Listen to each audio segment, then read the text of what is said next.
Hello, শোনা যাচ্ছে কিনা কেউ একজন কমেন্ট করুন।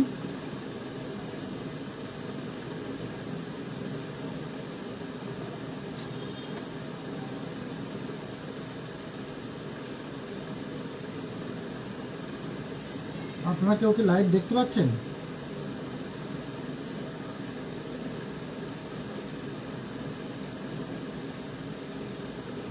কেউ কি লাইভ দেখতে পাচ্ছেন? শোনা গেলে একটু কমেন্ট করবেন প্লিজ। লাইভ দেখতে পাচ্ছেন, শোনা গেলে একটু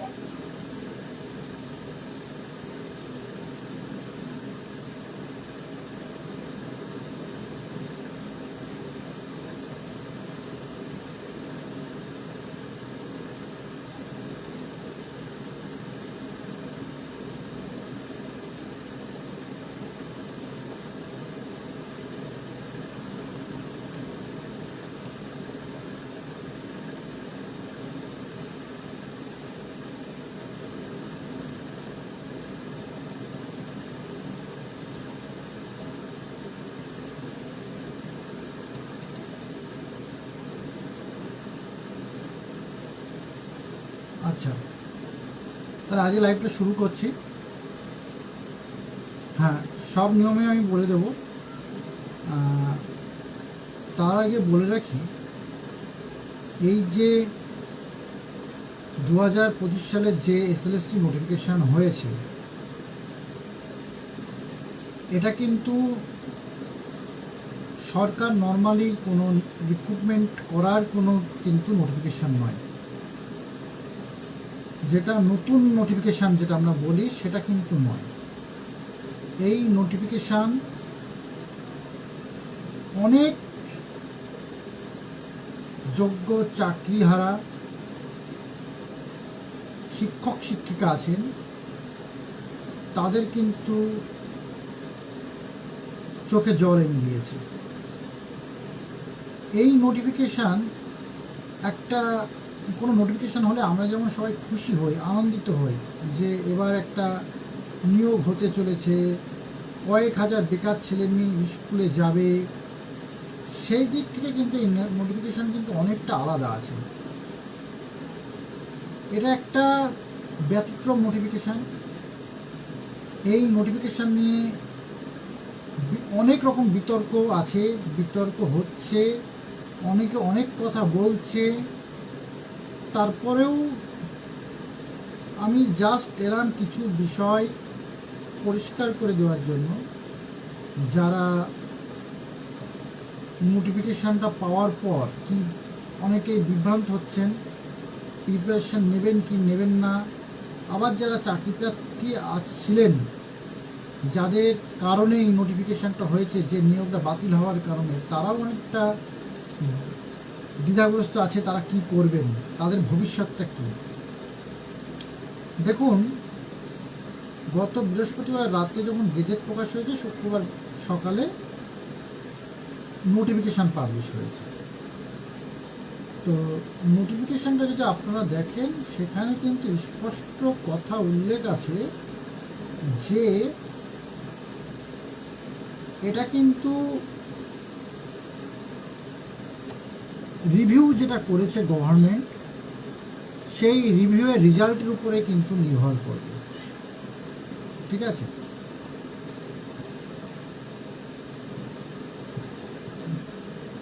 এক সেকেন্ড। সুতরাং এই রিভিউ ভবিষ্যতের উপরে এই নোটিফিকেশানটা দাঁড়িয়ে আছে।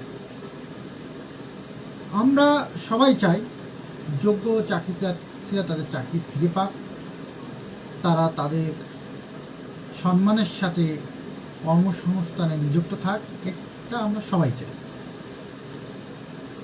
তো যদি কোনো কারণে রিভিউ অ্যাকসেপ্ট হয়, রিভিউ যদি পজিটিভ হয়ে যায়, তাহলে কী হবে? তাহলেও কিন্তু গভর্নমেন্ট নোটিশটা যখন দিয়েছে, সেই নোটিশটা দেবে। তবে এই যে আগের যে এসএলএসটির যে ভ্যাকান্সিটা এখানে অ্যাড হয়েছে, প্রায় 17-18 হাজার যে আগের যে ভ্যাকান্সি, সেই ভ্যাকান্সিটা বাদ যাবে এবং বাকি ভ্যাকান্সিতে তখন আবার ফ্রেশারদের নিয়োগ হবে এবং রিক্রুটমেন্টের যে প্রসেসটা আছে, যে নিয়মটা আছে বা গেজেট আছে, সেটা কিন্তু মডিফাইড হতে পারে। সুতরাং বলে রাখি, রিভিউ অ্যাকসেপ্ট যদি না হয় তাহলে এই প্রসেসেই তো এগোবে। এটা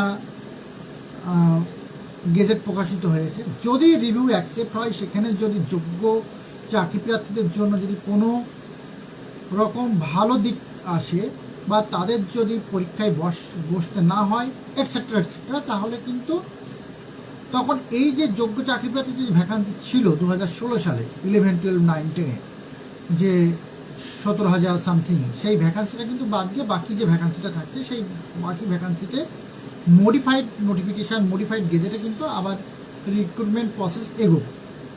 তবে তার বাউন্ডারি 2016 সালের আগে পরীক্ষা হবে কিনা, 2025-এর মধ্যে পরীক্ষা হবে কিনা, 2025-এর মধ্যে রিক্রুটমেন্ট হবে কিনা, সেগুলো কিন্তু সব কিছু বাউন্ডারিগুলো কিন্তু আর থাকবে না। ঠিক আছে, এই হচ্ছে বিষয়। আমি তাহলে এইটুকু প্রথমে ক্লিয়ার করে রাখলাম।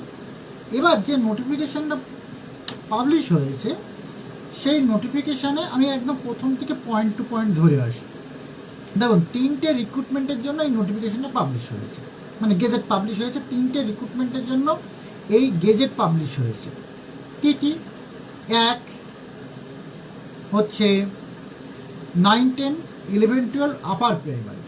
3টে রিক্রুটমেন্টের গেজেট প্রকাশ হয়েছে 9, 10, 11, 12 আপার। এবার আমি এক একটা করে আসি। এর মধ্যে নোটিফিকেশান হয়েছে 9, 10, 11, 12। আপার প্রাইমারি কোনো নোটিফিকেশান হয়নি। আপার প্রাইমারি রিক্রুটমেন্ট বা আপার প্রাইমারি টেটের কোনো নোটিফিকেশান হয়নি। হয়েছে 11, 12, 9, 10-এর নোটিশ হয়েছে। তো এখানে যদি আমি টোটাল ভ্যাকান্সি বা সব কিছু আপনারা দেখেছেন, 9, 10-এর ভ্যাকান্সি আছে 23,212, আর 11, 12-এর ভ্যাকান্সি আছে 12,514। ঠিক আছে, 9, 10-এ বসার যোগ্যতা কী?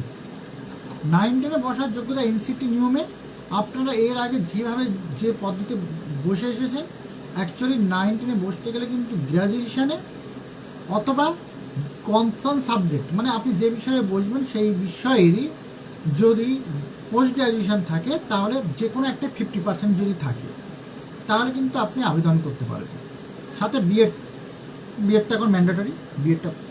তাহলে আপনি ম্যাথে বসছেন, কিন্তু আপনার যদি এডুকেশানে পোস্ট গ্র্যাজুয়েট করা থাকে ম্যাথে, তাহলে কিন্তু আপনার গ্র্যাজুয়েশানটাই ধরা হবে।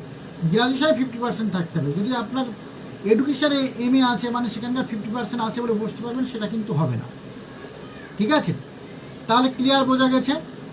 কনসার্ন সাবজেক্ট, আপনি যে সাবজেক্টে বসবেন সেই সাবজেক্টে পোস্ট গ্র্যাজুয়েট যদি থাকে, তাহলে গ্র্যাজুয়েশান এবং পোস্ট গ্র্যাজুয়েশান যেটার পার্সেন্টেজ বেশি আছে সেটাতে আপনি এন্ট্রি করতে পারেন।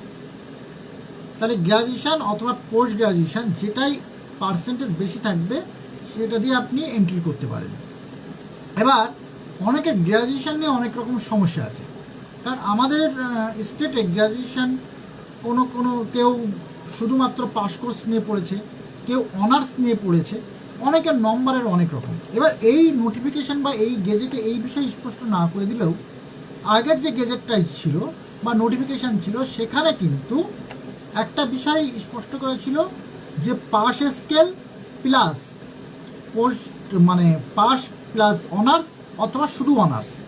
যারা পাস গ্র্যাজুয়েট তাদের তো পাস গ্র্যাজুয়েট হিসাবেই নম্বর দিতে হবে, আর কোনো উপায় নেই। এবার পাস গ্র্যাজুয়েটরা কীভাবে নম্বর দেবে? যে শুধু 1200-এর মধ্যে নম্বর দেবে, না তার সাথে যে বাংলা, ইংরাজি, এনভায়রনমেন্ট, সায়েন্স পড়েছে সেই রকম নম্বর দেবে? তো দেখুন, এক একটা ইউনিভার্সিটির ওই মার্কশিটে এক এক রকম লেখা আছে। কোনো ইউনিভার্সিটির মার্কশিটে লেখা আছে এক্সক্লুডিং বাংলা, ইংরেজি, এনভায়রনমেন্ট। কোনো ইউনিভার্সিটিতে লেখা আছে এক্সক্লুডিং এনভায়রনমেন্ট সায়েন্স। ঠিক আছে, তো আপনাদের মার্কশিটটা দেখে নেবেন। দেখে নিয়ে যদি পাস গ্র্যাজুয়েট হন, তাহলে 1200 হতে পারে, 1350 হতে পারে, বা 1300 হতে পারে, এটা হিসাব করবেন। যেমন বারাসাত ইউনিভার্সিটিতে কিন্তু 1200-এর মধ্যেই পার্সেন্টেজ করে দেওয়া। বারাসাত ইউনিভার্সিটিতে, মানে ওয়েস্ট বেঙ্গল স্টেট ইউনিভার্সিটিতে। কোনো ইউনিভার্সিটিতে 1300-এর মধ্যে হতে পারে, কোনো কোনো ইউনিভার্সিটিতে 1350-এর মধ্যে হতে পারে। আবার যদি আপনি অনার্স পাস দুটো, যদি আপনি মনে করেন অনার্স পাস মিলিয়ে আপনার বেশি মার্কস হচ্ছে, তাহলে অনার্স পাস হিসাবে ইনপুট করবেন। যদি আপনার মনে হয় আপনার শুধু অনার্সে বেশি মার্কস আছে, তাহলে সেটা দেবেন। ঠিক আছে, এই ক্যালকুলেশনটা আগেরবার যেভাবে করেছিলেন সেইভাবে দেবেন। এবার এজ, বয়সটা 21/2025 পয়লা জানুয়ারি হিসাবে আপনার 21 থেকে 40 বছর বয়স হতে হবে। ওবিসি, এসসি এসটি মানে ফিজিক্যাল হ্যান্ডিক্যাপ এরা বয়সে ছাড় পাবে। ওবিসি 3 বছর, আর হচ্ছে এসসি এসটি এরা 5 বছর বয়সে ছাড় পাবে। সাথে 2016 সালে যারা যোগ্য শিক্ষক শিক্ষিকা ছিল তারাও কিন্তু বয়সের ছাড় পাবে। এখানে কোনো রকম যারা ইন সার্ভিস তারা কিন্তু আগে যেমন নোটিফিকেশানে 55 বছর পর্যন্ত তারা পরীক্ষায় বসতে পারতো, সেই বয়সের ছাড় নেই। 2016 সালে পরীক্ষায় বসেছিল, waiting, not call for verification, ইন্টারভিউতে ডাক পায়নি, তারাও কিন্তু বয়সের ছাড় পাবে না। 2016 সালের পরীক্ষার্থী যারা, শুধুমাত্র যারা শিক্ষকতা যোগ্য, নট স্পেসিফাই টেন্টেড ক্যান্ডিডেটরাই কিন্তু শুধুমাত্র বয়সের ছাড় পাবে। তাছাড়া আর কেউ 2016 প্রার্থীরা বয়সের ছাড় পাবে না। ঠিক আছে, বয়সের ছাড়, এডুকেশন কোয়ালিফিকেশান 9-10। এবার 11-12-এর কি? 11-12-এ আপনি যে বিষয়ে আবেদন করছেন সেই বিষয়ে পোস্ট গ্রাজুয়েট হতে হবে এবং আপনার পোস্ট গ্রাজুয়েটে 50% মার্কস থাকতে হবে। এখানে রিজার্ভ ক্যাটাগরি যারা আছে তারা 5% ছাড় পাবে।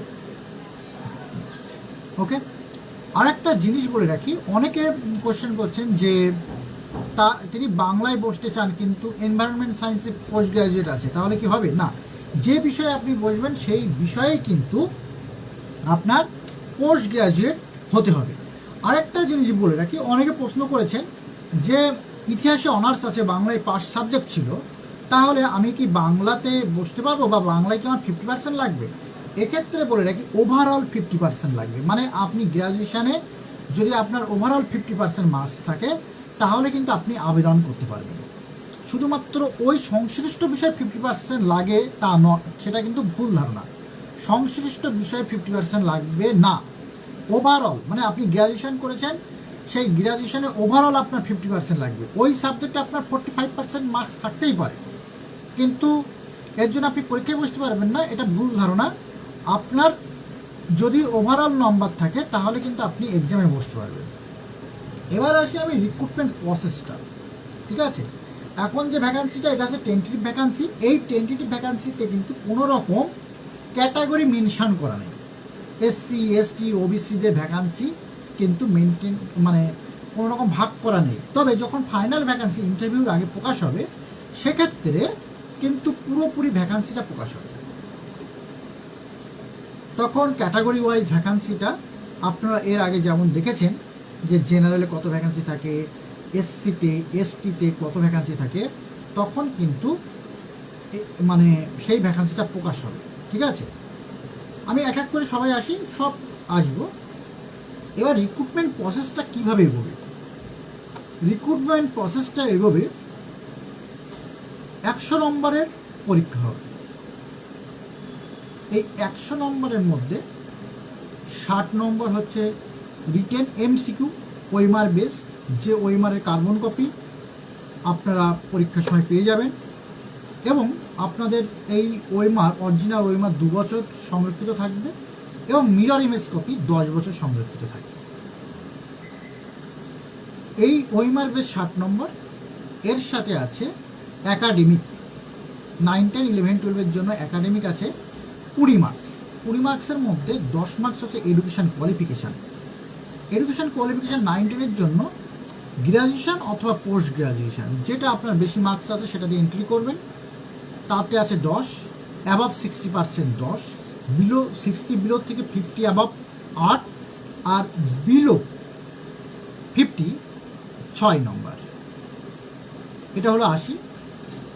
এই 80 নম্বরের মধ্যে হবে আর আছে 10 নম্বর টিচিং এক্সপিরিয়েন্স, প্রতি বছরের জন্য 2 মার্কস। যে 1 বছর চাকরি করছে সে পুরোপুরি 1 বছর সম্পূর্ণ হতে হবে, সে পাবে 2। যদি কেউ 2 বছর প্লাস হয় তাহলে 4, এইভাবে আর কি নম্বর কাউন্ট হবে। এখানে বলে রাখি এই টিচিং এক্সপিরিয়েন্স নম্বরটা কারা পাবে, যারা পার্মানেন্ট অথবা টেম্পোরারি বেসিসে চাকরি করে তারাই পাবে। এবার টেম্পোরারি বেসিস বলতে কি স্কুলে চাকরি করলেই বা স্কুলে পড়ালেই গেস্ট টিচার লেকচারার হলেই কি তারা পাবে? না, পাবে না।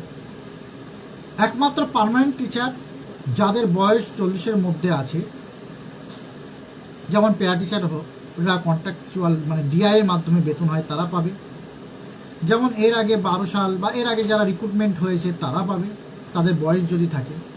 কন্ট্রাকচুয়াল যেগুলো ডিআই অ্যাপ্রুভড খুব কম, এটা খুব সীমিত আছে। অনেক স্কুলে নতুন একটা ভ্যাকান্সি ক্রিয়েট হলেই তো সঙ্গে সঙ্গে আর টিচার সেখানে যায় না। সেই সব পোস্টগুলোতে দেখা গেল ডিআই ইন্টারভিউ নিতে বলে, স্কুলকে বিজ্ঞাপন দিতে বলে, প্যানেল হয়, সেখানে ডিআই অ্যাপ্রুভ করে, তার বেতন হয় ডিআই, তিনি সিগনেচার করে। এই সংখ্যা যেটা খুব কম আছে, এই সংখ্যাটা কেউ প্রাইমারি টিচাররা পাবে না, কলেজে স্যাক্ট পাবে না, এনারা পাবে না, স্কুলে পড়ালেই কিন্তু পাবে না। তাহলে এক হচ্ছে পার্মানেন্ট টিচাররা পাবে যাদের বয়স আছে, প্যারা টিচাররা পাবে, ডিআই অ্যাপ্রুভ পোস্ট যেগুলো আছে, যেগুলো ডিআই দ্বারা অ্যাপ্রুভ করা এবং ডিআই পোর্টালের মাধ্যমে বেতন হয়, সেগুলোই শুধু পাবে। তারাই হচ্ছে টিচিং এক্সপিরিয়েন্সের জন্য নম্বর পাবে।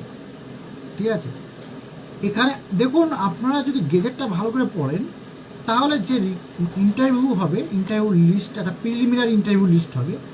সেই প্রিলিমিনারি ইন্টারভিউ লিস্ট যারা যারা ওই লিস্টে আসবে তাদের কিন্তু ডকুমেন্টস ভেরিফিকেশান হবে, তাদের একাডেমিক কোয়ালিফিকেশান, তাদের টিচিং এক্সপিরিয়েন্স, সব কিছু ডকুমেন্টস রিজিনাল অফিসে তাদের ভেরিফিকেশান হবে।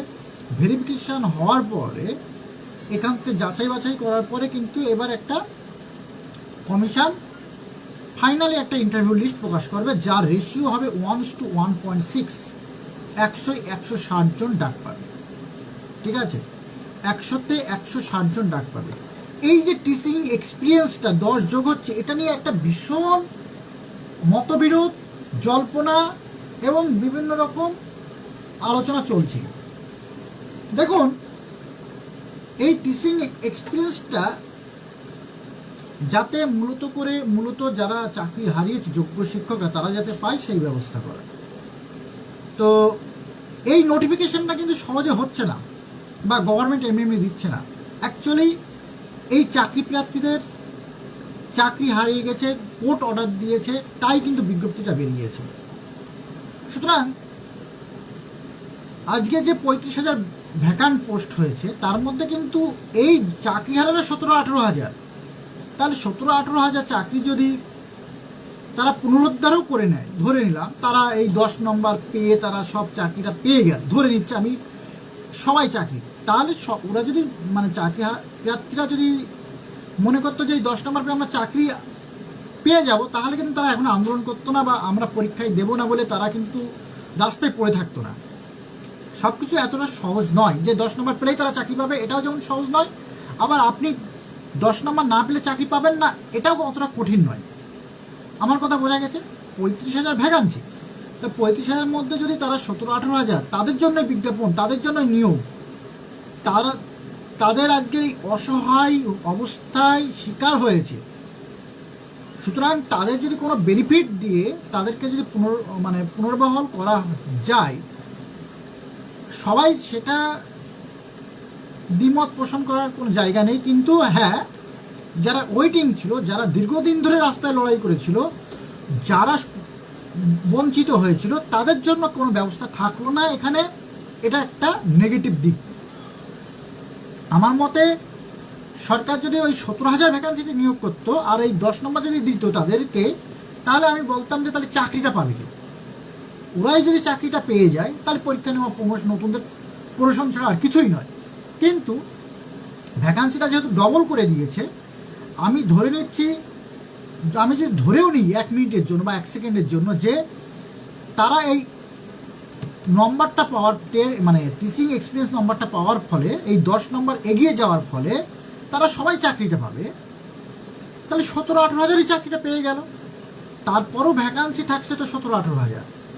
যেটা যদি সরকার একটা ফ্রেশ রিক্রুটমেন্ট করতো, 9, 10, 11, 12 জন্য যারা ফ্রেশ রিক্রুটমেন্ট নিয়ে আসতো, কোনো দিনের জন্য 35,000 ভ্যাকান্সি হতো না। এখানে 17-18 হাজার বেশি ওই ভ্যাকান্সিটাই আসতো।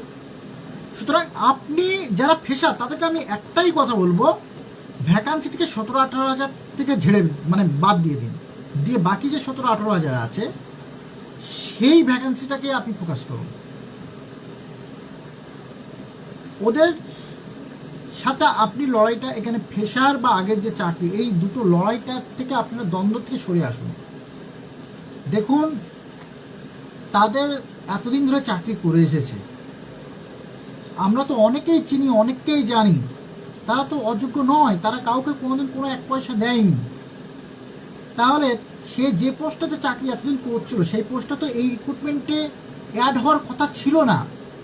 আপনারা বলছেন 10 বছর পর রিক্রুটমেন্ট হচ্ছে, তাহলে 10 বছর রিক্রুটমেন্ট হলো না, তখন আপনারা কোথায় ছিলেন? তখন রাস্তায় তো সেভাবে নামতে পারেননি। আজকের এই যে ইমরান ছেলে, গত শনিবারে তার একটা বার্ষিকী অনুষ্ঠান হলো, যে লড়াই করছিল, এই যে লক্ষ লক্ষ ছেলে মেয়ে, তখন তো রাস্তায় আসতে পারেননি। আজকে যে রিক্রুটমেন্টটা হচ্ছে এটা কিন্তু আপনাদের জন্য দিচ্ছে না সরকার। আগে রিক্রুটমেন্টটা বাতিল হয়েছে, সেই শিক্ষকরা চাকরি হারিয়েছে, তাদের কোর্টের নির্দেশে কিন্তু রিক্রুটমেন্টটা হচ্ছে। সুতরাং কোনো একটা স্বাভাবিক নিয়মে বা সরকার এটা হাসতে হাসতে নতুন একটা আনন্দের সাথে নিয়োগ করতে যাচ্ছে না। ঠিক আছে, এই রিক্রুটমেন্টের মধ্যে অনেক বেদনা, অনেকের কান্না, অনেকের দুঃখ, অনেকের ক্ষোভ, অনেকের রাগ, সব কিছু মিশিয়ে আছে। ঠিক আছে, তাহলে যারা যোগ্য তারা যদি এক্সট্রা নম্বর পেয়ে যদি এখানে এত বছর চাকরি করার পরে যদি আবার এখানে পুনর্বহাল হতে পারে বা হয়, তাতে অসুবিধাটা কোথায়? তারাও তো অ্যাসিওর না যে আমরা সরকার 10 নম্বর দিচ্ছে মানে আমরা সবাই এখানে চাকরিটা পেয়ে যাচ্ছি। তাহলে তারা রাস্তায় পড়ে থাকতো না, আনন্দে বাড়ি বসে যা একটু পড়াশোনা করতো, স্কুল করতো, আনন্দ করতো। এত কষ্ট করে অর্ধনগ্ন হয়ে বৃষ্টিতে ভিজে এত একটা শিক্ষক 6 বছর 5 বছর পড়িয়েছে, আজকে রাস্তায় এইভাবে নামতে হচ্ছে, সেটা কি কেউ শখ করে নামে বলুন? তাহলে এই জিনিসটা কিন্তু ভাগ করে নিন। আপনারা যে ফ্রেশার, যে নতুন ভ্যাকান্সি, সেই নতুন ভ্যাকান্সিতে লড়াই করুন। আরেকটা বলে রাখি, 2007-এও কিন্তু টিচিং এক্সপিরিয়েন্স নম্বর ছিল, 2012-তেও কিন্তু টিচিং এক্সপিরিয়েন্স নম্বর ছিল, তারপরও প্রচুর ফ্রেশাররা কিন্তু চাকরি পেয়েছে।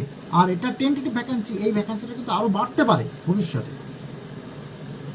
তাহলে যে ইন্টারভিউ লিস্ট হবে, প্রিলিমিনারি ইন্টারভিউ লিস্ট হবে আউট অফ 80-তে, এটা কোনো রকম সন্দেহ নেই, কোনো রকম দ্বিধা নেই। আপনারা বলতে পারেন KL, এই দুটো নিয়ে একটা কন্ট্রোভার্সারির মতন লাগছে কেন? দেখুন, আপনারা যে একাডেমিক যে ভাগটা দিয়েছে, নম্বর বিভাজন যেখানে আছে, সেখানে রিটেন এক্সাম 60 আছে, একাডেমিক আছে কত? 20। একাডেমিকের আবার দুটো ভাগ আছে, এডুকেশন কোয়ালিফিকেশান আর টিচিং এক্সপিরিয়েন্স। এবার দেখুন কেতে কি বলছে, প্রিলিমিনারিটা কি হবে? প্রিলিমিনারিটা কি হবে, এখানে রিটেন এবং একাডেমিক। এবার তাহলে এলেগের টিচিং এক্সপিরিয়েন্সটা কেন লিখলো? এবার আপারে চলে যান, আপারে একাডেমিক আর টিচিং এক্সপিরিয়েন্সটা কিন্তু আলাদা আছে। তাহলে আপারে প্যানেলটা হবে কী করে? একাডেমিক নিয়ে হবে, তাহলে টিচিং এক্সপিরিয়েন্সটা কী হবে? এই জন্য এলেগে কী লিখছে, 2Kটা উল্লেখ করে দিচ্ছে, অ্যান্ড দিয়ে দিচ্ছে টিচিং এক্সপিরিয়েন্সটা। সেটা এই যে 2Kর মধ্যে একাডেমিকটা আপার প্রাইমারিতে কিন্তু আছে, এবং আলাদা করে টিচিং এক্সপিরিয়েন্সটা এখানে যোগ করেছে এই আপার প্রাইমারির জন্য। ঠিক আছে, ভালো করে পড়লে, এই জায়গাটা ভালো করে পড়লে বোঝা যাবে। তাহলে প্যানেল কি হবে? প্যানেল হবে 100 ভ্যাকান্সিতে 160 জন ইন্টারভিউতে ডাক পাবে প্রিলিমিনারি।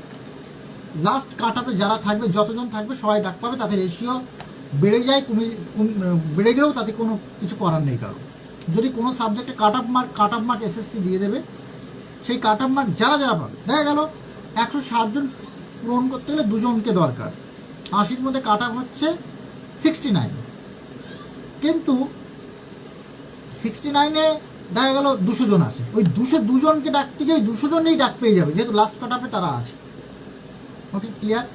তাহলে যেটা দেখবেন এর আগে এসএলএসটিতে আপার প্রাইমে সব জায়গায় এই একই নিয়মে হয়েছে, এই জন্য রেশিও ব্রেক হয়ে যায় এই লাস্ট কাট আপে সবাইকে ডাকতে গিয়ে।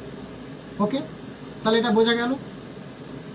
এবার যারা যারা ডাক পেল তাদের মানে ডকুমেন্টস ভেরিফিকেশন হবে রিজিওনাল অফিসে। ডকুমেন্টস ভেরিফিকেশনের পরে এবার ফাইনাল একটা লিস্ট তৈরি করবে, ইন্টারভিউ লিস্ট। তার ভিত্তিতে ইন্টারভিউ হবে। ইন্টারভিউ হবে 10, 9, 10, 11, 12 10 নম্বর হচ্ছে ওরাল ইন্টারভিউ, আর 10 নম্বর হচ্ছে ডেমো থাকবে। এই 100 নম্বরের ভিত্তিতে এবার মেরিট হবে subject wise, medium wise, category wise.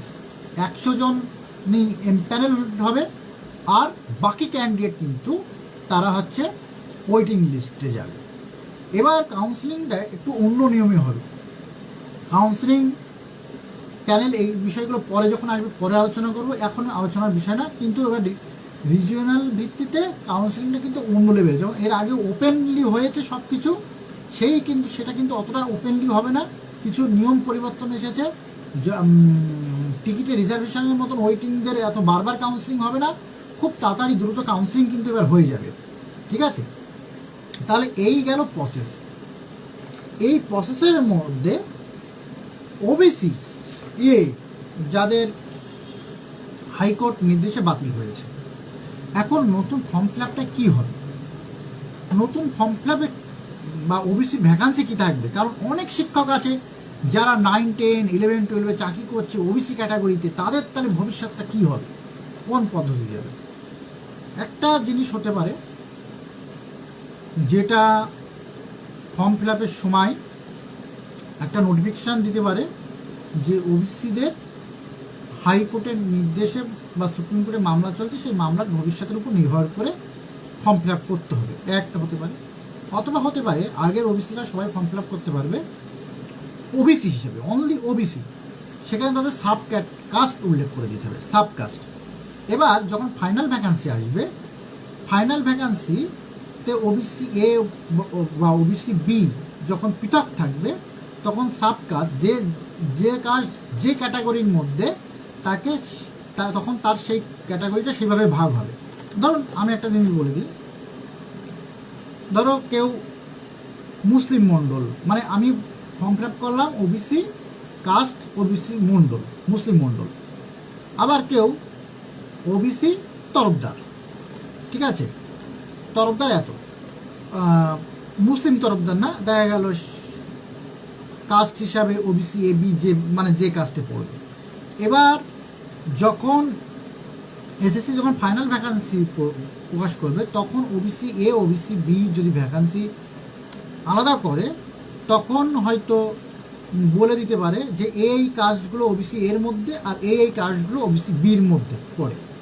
অথবা হয়তো এমনও হতে পারে ওবিসি এ আর ওবিসি বি মার্জড করে একটা 17% একসাথে করে দিতে পারে। তবে যারা ওবিসি আছে, ওবিসিদের নিয়ে একটা ভাবনা চিন্তা চলছে, এটা ফর্ম ফিল আপের আগেই ক্লিয়ার করে দেবে, একটা নোটিফিকেশান দিয়ে ক্লিয়ার করে দেবে। ঠিক আছে, আচ্ছা, এবার যেটা আসবো,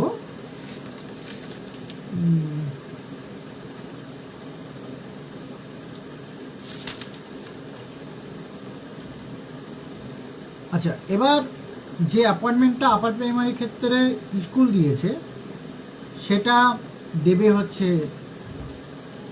পর্ষদ। আগেরবারও যেভাবে পর্ষদ দিয়েছিল অ্যাপয়েন্টমেন্ট, এবারও সেভাবে অ্যাপয়েন্টমেন্ট দেবে। তো এই যে ইন্টারভিউ নম্বর বাড়ানো হয়েছে, ডেমোর নম্বর বাড়ানো হয়েছে, যদি মানে এদের পরে কোনো ভরসা নেই জনগণের, ছাত্রছাত্রীদের, যদি স্বচ্ছভাবে শিক্ষক বাছাই করতে হয়, যদি সেইভাবে ইন্টারভিউ বোর্ড তৈরি করা হয়, তাহলে যেমন স্বচ্ছতার সাথে একটা যোগ্য শিক্ষক শিক্ষিকা খুঁজে বের করা যাবে। যদি আবার মনে করে আমরা এইটাকে দুর্নীতি করবো, এই ইন্টারভিউ নম্বরটাকে কাজে লাগিয়ে, যেখানে 5-এ একটা ক্যান্ডিডেটকে সর্বোচ্চ 5 দেওয়া যেত, একটা ক্যান্ডিডেটকে সর্বনিম্ন 2 দেওয়া যেত, সেখানে এই যে মাত্র 3-এর মানে ডিফারেন্সের জন্য তারা অনেক সময় অযোগ্য ক্যান্ডিডেটকে চাকরি দিতেও হয়তো তারা পারতো না। কিন্তু এই 20 হওয়ার ফলে কাউকে যদি 2 দেয়, কাউকে যদি 19 দেয়, তারা যদি মনে করে আমরা এটা দুর্নীতি করবো, তা এটা দুর্নীতি করার একটা বিশাল জায়গা। আবার যোগ্য ক্যান্ডিডেটকে খুঁজে বের করার একটা বিশাল জায়গা। সুতরাং কোনো নিয়ম, সব কিছুর মধ্যে যেমন ভালো জিনিস থাকে তার মধ্যে আবার তেমনি অনেক নেগেটিভও থাকে। আমি যে মোবাইলটা ইউজ করে লাইভ করছি, হাজার হাজার মানুষ দেখতে পাচ্ছে, সবার কাছে পৌঁছাতে পারছে, যেমন এটা একটা উপকার এই মোবাইলটা। আবার মোবাইলটা দিয়ে আমি যদি কোনো একটা অসৎ কাজ করি, সেটা একটা যেমন খারাপ দিক। সুতরাং প্রত্যেক জিনিসের মধ্যে ভালো আছে, কে কীভাবে প্রয়োগ করছে। তবে এই সরকার, এই কমিশনের পরে আমাদের বা ছাত্রছাত্রীদের বা চাকরি পেতাদের কারোর কোনো রকম এক বিন্দু ভরসা নেই। এই ভরসাটা নেই বলেই আজকে আমরা সব কিছুর মধ্যে দুর্নীতি দেখতে পাচ্ছি। সব কিছুর মধ্যে মনে হচ্ছে এটাই দুর্নীতি হবে, এটাই পুরো দুর্নীতি খুলে যাবে। এর আগে যেমন কি হয়েছে, নিয়োগ হয়েছে, অনেক ফাঁকা জায়গা থেকে ফাঁক থেকেছে নিয়মের, তার মধ্যে তো ছাত্রছাত্রীদের মধ্যে এই সন্দেহটা আসেনি, হয়তো তার মধ্যে দিয়ে কেউ দুর্নীতি করেছে। কিন্তু এখন যে কোনো নিয়ম তৈরি করুক না কেন, আমাদের সবসময় মনে হচ্ছে এই আইনের বেড়াজালের মধ্যে দিয়েও এরা দুর্নীতি করে বেরিয়ে যাবে। তো জানি না এরা শিখবে কিনা কোর্টের এই ধাক্কা, এই যে এতটা এদের মানে মান সম্মান বলে আর কিছু আছে বলে আমার মনে হয় না।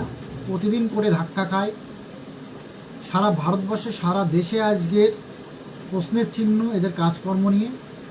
সুতরাং আশা করব, তো আশা রাখি, আপার প্রাইমারি নিয়োগটা যেভাবে করেছে বা বর্তমান চেয়ারম্যান যিনি আছেন তার কাজকর্ম সম্পর্কে যতটুকু জানি, তিনি খুব নিখুঁতভাবে কাজকর্ম করে, নিপাত একটা ভদ্রলোক এবং সম্মানীয় ব্যক্তি। আমরা আপার প্রাইমারি নিয়োগ করতে গিয়ে নিয়োগ চলাকালীন দেখেছি তার কাজকর্ম। যদি তিনি থাকেন তাহলে এইটুকু বলতে পারি, নিয়োগ প্রক্রিয়ার মধ্যে অনেকটা স্বচ্ছতা আসবে। আর বর্তমানে কোর্ট আছেই, সুতরাং এরা একটু এদিক ওদিক করলেই কিন্তু কোর্টের কাছে আবার ঘাড় ধাক্কা খেতে হবে। এবার একটু আপার প্রাইমারি নিয়ে বলবো। আচ্ছা, তার আগে একটু টেন্টেটিভ ডেটগুলো যদি বলে দিই, যে সবাই জানেন ফর্ম ফিল আপ শুরু হচ্ছে, মানে রিভিউ উপরে নির্ভর করবে 16ই জুন থেকে, তারপরে চলবে 14ই জুলাই পর্যন্ত। সেপ্টেম্বরের ফার্স্ট উইকে পরীক্ষা হতে পারে। আচ্ছা, রিটেন রেজাল্ট অক্টোবরের 4th উইকে প্রকাশ হবে। ইন্টারভিউ হবে নভেম্বরের 1 to 3 নভেম্বর। আর রেজাল্ট পাবলিশ হবে 24শে নভেম্বর। কাউন্সিলিং শুরু হবে 29শে নভেম্বর, যেহেতু ডিসেম্বরের মধ্যে নিয়োগ করতে বলেছে। ঠিক আছে, এই যে একটা বাউন্ডারি, এই ফেসারদের যদি নিয়োগ হতো এই বাউন্ডারিটা কখনোই আসতো না। মানে কত সালে পরীক্ষা হবে, কবে ইন্টারভিউ হবে, কবে প্যানেল বেরোবে, সেটা 26, 27, 28 কত বছর লাগবে সেটা কেউ জানতো না। কিন্তু যেহেতু এখানে একটা বাউন্ডারি আছে, এই বাউন্ডারিটা কিন্তু এসেছে শুধুমাত্র কোর্টের অর্ডারে। কোর্ট বলেছে এত তারিখের মধ্যে নোটিশ দিতে হবে, এত তারিখের মধ্যে পরীক্ষা নিতে হবে, মানে নিয়োগ কমপ্লিট করতে হবে বলেই কিন্তু ডেটগুলো এসেছে। না হলে এসএসসি এত ভালো হয়ে যায়নি যে তারা এত তাড়াতাড়ি সব নোটিশ দিয়ে সব কিছু নিয়োগ প্রক্রিয়া শুরু করে দেবে। এবার গেজেটে আরেকটা নিয়োগের কথা বলা আছে, সেটা হচ্ছে আপার প্রাইমারি। ও সিলেবাসটা বলে রাখে, আগের যে সিলেবাস ছিল সেই সিলেবাসটাই থাকবে। বাংলায় হয়তো একটু এদিক ওদিক চেঞ্জ হতে পারে, কিন্তু আপনারা আগের সিলেবাসের ভিত্তিতেই পড়াশোনা শুরু করুন। আগের যে সিলেবাস ছিল সিলেবাসে চেঞ্জ হবেই না, মাইনর এক জায়গায় কিছু একটু চেঞ্জ হতে পারে, সেটা কিন্তু আপলোড করে দেবে এসএসসি। সেটা মানে খুব বড় একটা কিছু না যে চেঞ্জ হয়ে যাবে। আগে যে সিলেবাসে পরীক্ষা দিয়েছিলেন সেই সিলেবাসেই কিন্তু পরীক্ষাটা হবে। ঠিক আছে, আচ্ছা, এবার আপার প্রাইমারির একটা গেজেটে আছে আপার প্রাইমারি রিক্রুটমেন্ট। এখনও আপার প্রাইমারি একটা রিক্রুটমেন্ট চলছে, তার 7th কাউন্সেলিংও সামনের সপ্তাহে নোটিশ হবে এবং এখনও প্রায় 1400 ক্যান্ডিডেট মতন বাকি আছে কাউন্সেলিং প্রক্রিয়া। হাইকোর্টের অর্ডার আছে, সমস্ত চাকরি প্রার্থীকে কিন্তু রেকমেন্ডেড করতে হবে। সেই মামলা নিয়ে অলরেডি কন্টেম্প হয়েছে, দেখা যাক শেষ পর্যন্ত কী হয়। কিন্তু আপার প্রাইমারির যে প্যানেল সেটা কিন্তু আগস্ট মাস পর্যন্ত ভ্যালিডিটি। আর হাইকোর্টে কমিশন একটা আন্ডারটেকিং দিয়েছে, তারা 26শে মার্চের মধ্যে আরেকটি আপার প্রাইমারি পরীক্ষা নেবে আর কি, এবং কোর্টের নির্দেশও সেটা মানতে হবে। এবার আপার প্রাইমারি যে গেজেট, আগের গেজেটের থেকে কিন্তু কিছুটা চেঞ্জ হয়েছে।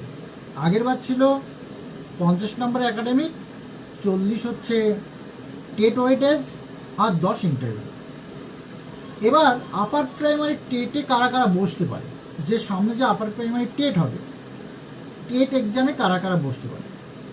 টেট এক্সামের নোটিফিকেশানটা আলাদা হবে। টেট এক্সামে গ্র্যাজুয়েশনে 50% মার্কস এবং বিএড রিজার্ভার যেমন ছাড় পায়।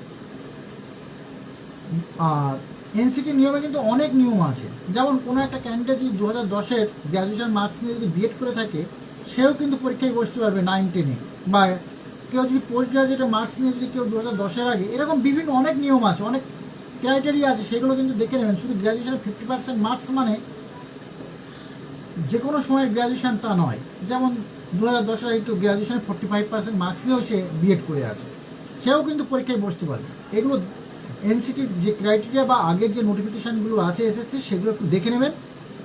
তো আপার প্রাইমারি টেটে বসতে গেলে গ্র্যাজুয়েশনে 50% মার্কস প্লাস বিএড এবং বা বিএড অ্যাপিয়ারিং বা গ্র্যাজুয়েশন পাস, গ্র্যাজুয়েশন কোনো পার্সেন্টেজ লাগে না, ডিএলএড যদি হয়, পাস হয়, ডিএলএড পাস অথবা ডিএলএড অ্যাপিয়ারিং যদি হয়, তাহলে তারাও কিন্তু টেটে বসতে পারে। ঠিক আছে, তাহলে কি বললাম, বিএডে 50%,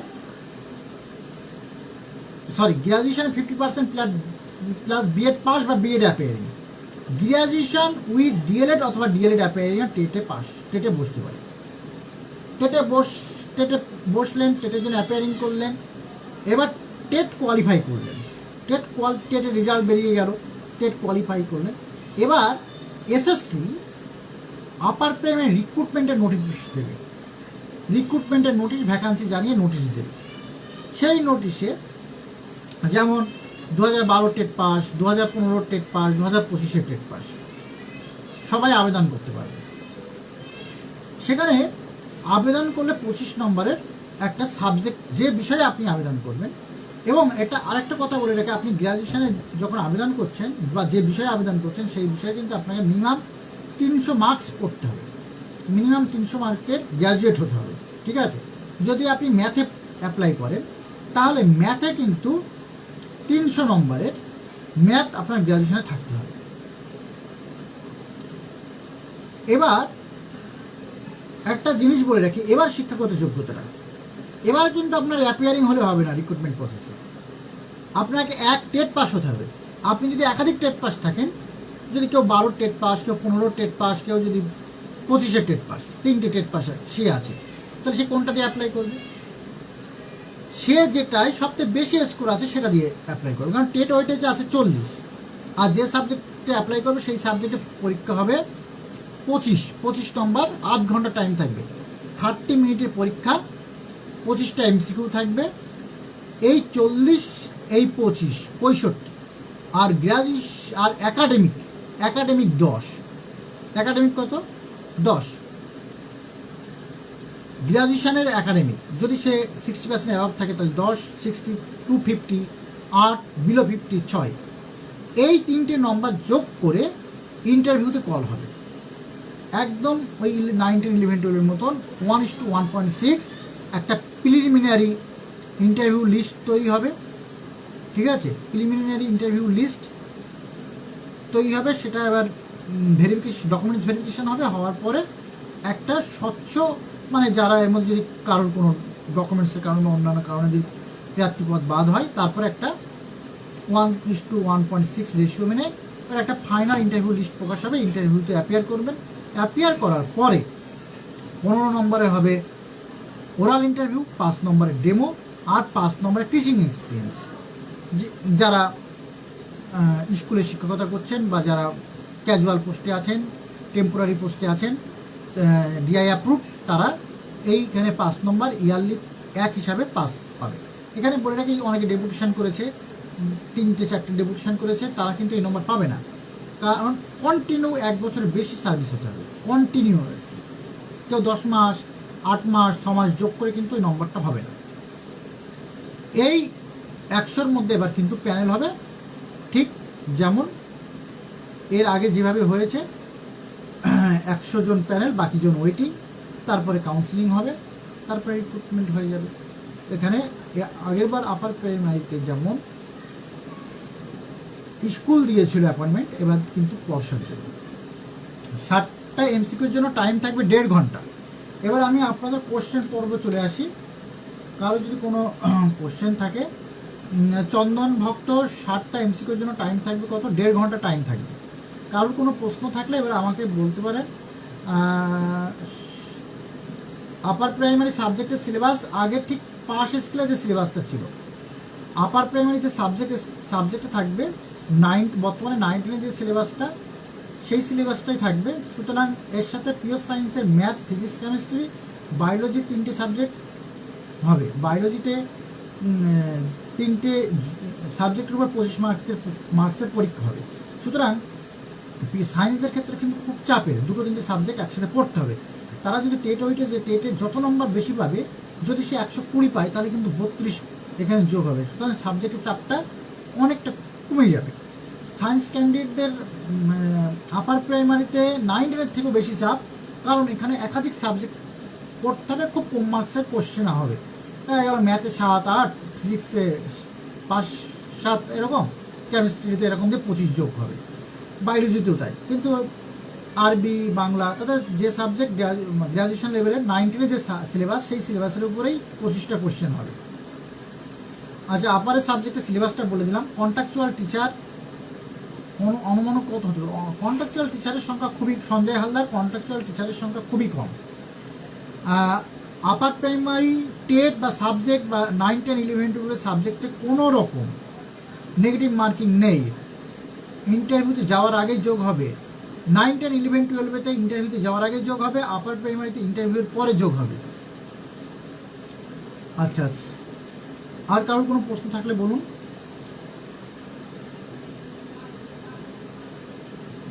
আর কারো যদি প্রশ্ন থাকে।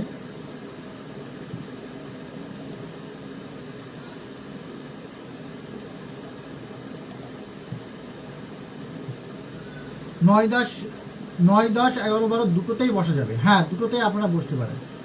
9, 10, 11, 12 দুটোতেই বসতে পারবেন।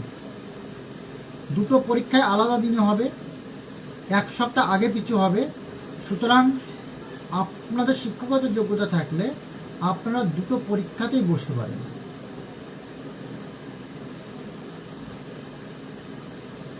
আপার পাস থাকলে ডাইরেক্ট সাবজেক্ট, হ্যাঁ, আপনি যদি মনে করেন আমি নতুন টেট বসবো না, আমি ডাইরেক্ট সাবজেক্ট পরীক্ষায় বসবো, তাহলে আপনি অবশ্যই সাবজেক্ট পরীক্ষায় আপনি আবেদন করতে পারেন।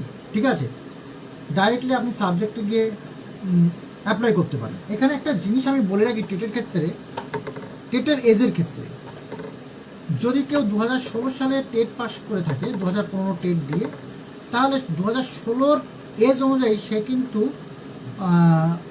তা দেখা গেল এখন তার 40+ হয়ে গেছে এজ। 2016 সালে তার 40 এজ ছিল আগের নোটিফিকেশান অনুযায়ী বা আগের রিক্রুটমেন্ট অনুযায়ী।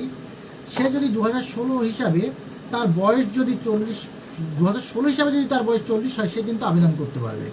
2012 রিক্রুটমেন্ট অনুযায়ী কারোর বয়স যদি 2012 অনুযায়ী তার বয়স যদি 40 হয়, সে কিন্তু আবেদন করতে পারবে। এটা কিন্তু আগের যে রুলস ছিল সেই রুলস বললাম। এই গেজেটে 40 করা আছে, কিন্তু কোন টেট থেকে 40 সেটা উল্লেখ করা নেই। সেটা যখন নোটিফিকেশান হবে, রিক্রুটমেন্ট নোটিফিকেশান যখন হবে, সেটা তখন বলা যাবে।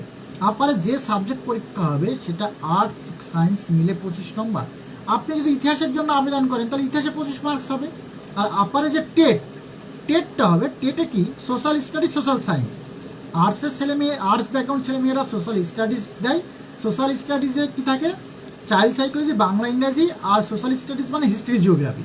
আর সায়েন্স ব্যাকগ্রাউন্ড ছেলে মেয়েদের জন্য যেটা থাকে সেটা হচ্ছে চাইল্ড সাইকোলজি, বাংলা, ইংরাজি আর সোশ্যাল সায়েন্স। সোশ্যাল সায়েন্সের মধ্যে ম্যাথ থাকে 30, আর সায়েন্সের মধ্যে ফিজিক্যাল সায়েন্স আর লাইফ সায়েন্স মিলে থাকে 30। 2015 টেট সার্টিফিকেট কবে দেবে? আশা করা যায় আগস্টের দিকে দেবে। গ্রুপ সিডি এখনও এটা কনফার্ম নেই কবে গ্রুপ সিডি বেরোবে, তবে আশা করা যায় এই মাসে গ্রুপ সিডি বেরোবে। আর কারো কোনো প্রশ্ন থাকলে করতে পারেন, না হলে এখানে শেষ করব।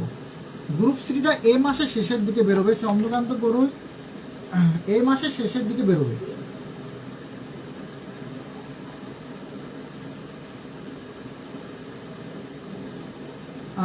সৌমিতা মিত্র, 9-10-এর জন্য এসএসসি এক্সামে বসবো, আমার সাবজেক্ট বেঙ্গলি, আমার বিএ অনার্সে 60%, আর এর নম্বর আছে। আচ্ছা আচ্ছা, কিন্তু এমনিতে 60% কম, 50%-এর। তাহলে আপনি গ্র্যাজুয়েশনে যদি 60%-এর বেশি নম্বর থাকে, তো 9-10-এ বসবেন, তাহলে গ্র্যাজুয়েশনে যে নম্বর দিয়ে আপনি অ্যাপ্লাই করবেন, আপনি এমএ দিয়ে অ্যাপ্লাই করলে তো নম্বরটা কমে যেতে পারে। আচ্ছা, এই নোটিফিকেশান কি পরিবর্তন হতে পারে? মামলা হয়েছে, সেখানে মনে হয় না যে খুব বেশি এফেক্ট পড়বে, কারণ সুপ্রিম কোর্টে বলা আছে ফ্রেশ সিলেকশন। তবে যেহেতু 2016 ক্যান্ডিডেটদের যারা টিচার তারা বেনিফিটেড হচ্ছে, আর যারা ওয়েটিং বা নট কল ফর ভেরিফিকেশান তারা বেনিফিটেড হচ্ছে না, এই দুটোর জন্য, এই বৈষম্যের জন্য হয়তো কোনো একটা, জানি না সেটা হাইকোর্ট নির্ধারণ করবে, কিন্তু এই বৈষম্যটা হয়তো প্রভাব ফেলতে পারে বলে আমার মনে হয়েছে। ওবিসি দিয়ে ফর্ম ফিল আপ করা যাবে, ফর্ম ফিল আপের আগে ওবিসি নিয়ে কোনো একটা নোটিশ আসবে। 9-10-এ বর্তমান চাকরি করে আমি যদি 11 বারের প্রক্রিয়া অভিজ্ঞতা, হ্যাঁ পাবেন। যারা আগে 9-10-এ চাকরি করছে, সে যদি তার বয়স থেকে 40, সে যদি 11-12-এ বসতে চায় বা 9-10-এ বসতে চায়, তাহলে অবশ্যই টিচিং এক্সপিরিয়েন্সের নম্বর সে পাবে। গ্রুপ সিটির এক্সাম কবে হবে এখনও ঠিক হয়নি। আগে টেট পাস থাকলে নতুন টেট, হ্যাঁ মনিকা পাল দেওয়া যাবে, মনিকা পাল দেওয়া যাবে। ঠিক আছে, তাহলে এখানে আপার টেট কোন মান্থে নোটিফিকেশান আসবে? আপার টেটের নোটিফিকেশান এই রিক্রুটমেন্টটা কমপ্লিট না হওয়া পর্যন্ত আসবে না, তবে মার্চের মধ্যে পরীক্ষা হবে, 26শে মার্চের মধ্যেই। তার আগে আসবে, সেটা নভেম্বর ডিসেম্বরেও আসতে পারে, বা 26শে জানুয়ারিতেও আসতে পারে। এই রিক্রুটমেন্টটা জটিলতা কাটলে আপারের নোটিফিকেশান হবে। ঠিক আছে, তাহলে এখানে শেষ করি। মোটামুটি বোঝাতে পেরেছি কিছু বিষয়। যদি এরপরও কারোর কোনো প্রশ্ন থাকে তাহলে আমাকে ইনবক্স করতে পারেন, বা আমাকে হোয়াটসঅ্যাপে মেসেজ করে দিতে পারেন। আমার হোয়াটসঅ্যাপ মেসেজ দেখবেন আমার প্রোফাইলে দেওয়া আছে, সেখান থেকে আপনারা যোগাযোগ করতে পারেন। এখানে রাখছি, আপনাদের সবার ভালো হোক, আপনারা আগামী দিনে সফলতা অর্জন করুন, এবং যারা যোগ্য চাকরি প্রার্থী সর্বদা চাই তারা যেন আবার পুনর্বহাল হোক, তারা এই রিভিউতে তারা যেন খুব ইতিবাচক সাড়া পাক, এবং একটা রিক্রুটমেন্ট শুধু ফ্রেশারদের জন্যই হোক, এটাই সর্বদা চাই। যারা যোগ্য প্রার্থী তারা সবসময় স্কুলে থাকুক, তাদের যেন আবার যোগ্যতার প্রমাণ না দিতে হয়, কারণ একটা ছেলে মেয়েকে 5 বছর 10 বছর পরে যোগ্যতার প্রমাণ চাওয়া মানে সত্যি তার সাথে একটা চরম অন্যায় করা। এবং যারা ফ্রেশার, যারা দীর্ঘদিন ধরে অপেক্ষা করছে, যারা বিএড করেছে এখনও একটা রিক্রুটমেন্টে অংশগ্রহণ করতে পারেনি, চাইব সরকার যেন এবছর থেকে প্রতি বছর রিক্রুটমেন্টটা যেন চালু করে, ফ্রেশারদের জন্য যেন ভালো রকম ভ্যাকান্সি দিয়ে শূন্য পদ বাড়িয়ে এত বছরের বঞ্চনা যেন অবসান ঘটায়। এখানে রাখছি, শুভরাত্রি।